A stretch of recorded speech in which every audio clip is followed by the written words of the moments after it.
Hi everyone, welcome back to my channel. My name is Ashi. So in today's video, I'm gonna be doing glam makeup looks. So let's start. Firstly, I'm gonna start off by priming my face.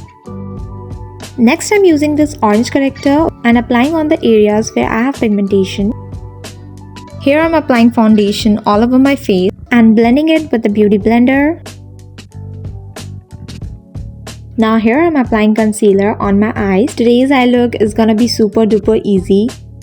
Here I'm using a sellotape for that perfect eye makeup look. I'm gonna take this shade and blend it right into my crease.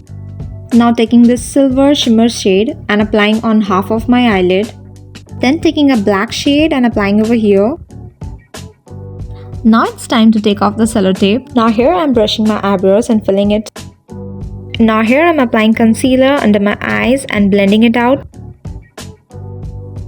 Now here comes the favorite part of my makeup is the blush. Adding a black shade under my lower lashes.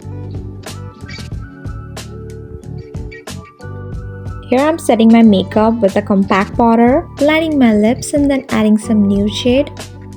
And here my makeup is done. I hope you guys like my video. Please do not forget to like, share and subscribe to my channel.